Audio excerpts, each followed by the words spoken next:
What's up, everyone? Mr. NoobTube Gamer. Today we're playing Battlefield 1942 in 2024, the very first Battlefield game ever made. We're going to see how it's doing 22 years later, if people still play this game, and if it's still worth playing. Well, as far as player count goes, you guys may be surprised to know that there actually are still full servers in 2024. Yes, depending on what time you log on, but even like off-peak hours, I have like 40-something players in one server, which is pretty good. I mean, aside from maybe Halo Combat Evolved, I can't think of any games that were released back then during that time period in the early 2000s that still have as strong of a player base as Battlefield 1942. So it's very impressive they were able to maintain a strong player base like that. The gameplay obviously isn't going to hold up as well, pretty much any Battlefield game, because this was the first. It was a very innovative and unique experience back in 2002, but after over 2 decades, the game is it's very rough around the edges. The gunplay is clunky as hell, the movement is very slow, and the map design is pretty basic and rudimentary compared to later Battlefield games. That being said, it's still a very important part of video game history, and I think it's really cool to go back and check it out and play it because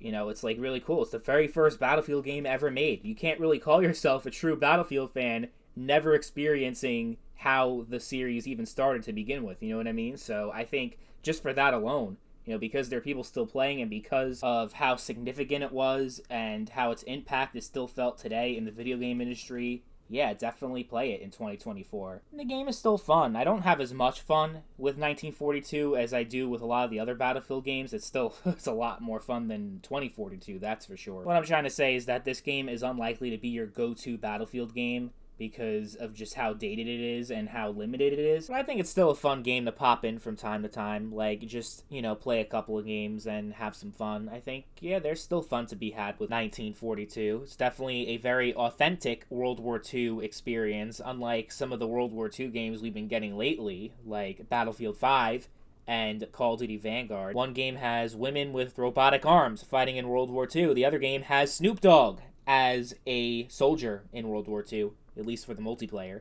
So yeah, I think if you're a World War II person, you're interested in World War II, and you like to play World War II video games, and you haven't been happy with what you've been getting lately, 1942 is a good option for you. Because as much as this game has aged, it still is a very immersive World War II experience. Between the weapons and the vehicles and the environments and the soldiers actually having factions, which is unheard of these days. It's all like cosmetic bullshit. People running around with rainbow skins and all this crap. Like, no, that does not belong in a World War II game. It doesn't belong in any first-person shooter, like any military game. If you want like Fortnite and all, like that shit's fine, but like when they put that crap in COD and Battlefield, I get pissed off. But as far as how you actually get to play this game in 2024, it is a little bit tricky. You either have to have a physical disc of the game and install it, and then install the custom server client, because the official servers have been shut down for a while now, since, I believe, 2014.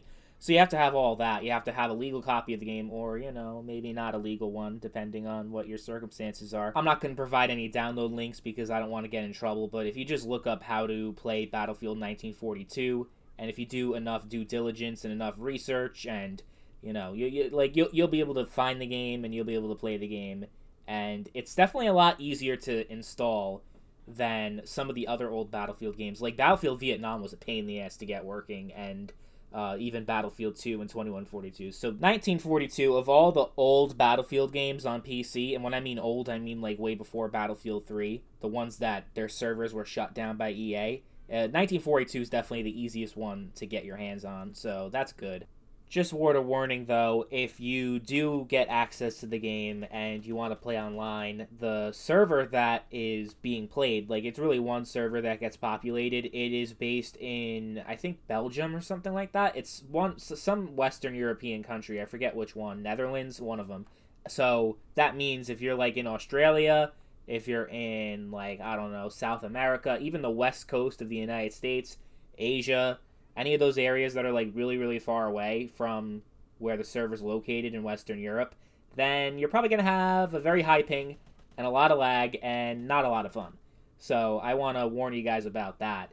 Really, your enjoyment of the game will depend on your location. You guys can tell by my accent that I am an American and I am not European. Well, I guess heritage-wise I am, but that's besides the point.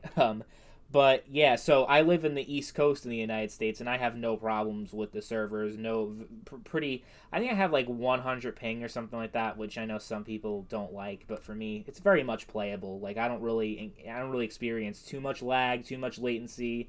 A lot of the kills that I get or the deaths that I get, they don't feel like, oh my god, it's the goddamn lag that caused that. Like, you know. So I think that it's a good experience for me, but it may not be for you based on where you live. So that's pretty much it for Battlefield 1942. Not much else to say. I think it's still a pretty fun game, but you need to, your expectations need to be different. You shouldn't come in expecting it to be as flashy and as graphically impressive as a Battlefield 4 or a Battlefield 1 or anything like that. And also for the gunplay and the movement to be as smooth as those newer games. You're just not going to get that. But I think if you come in with an open mind, you can still have a lot of fun with this game 22 years later.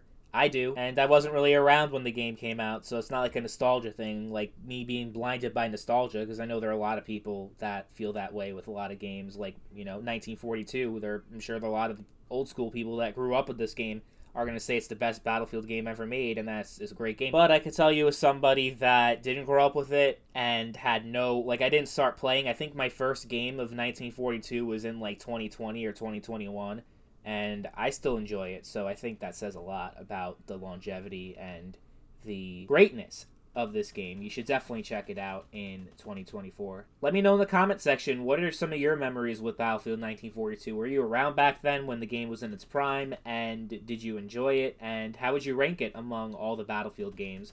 Let me know in the comment section down below. As always, thank you all for watching, and I will catch you guys later. Peace.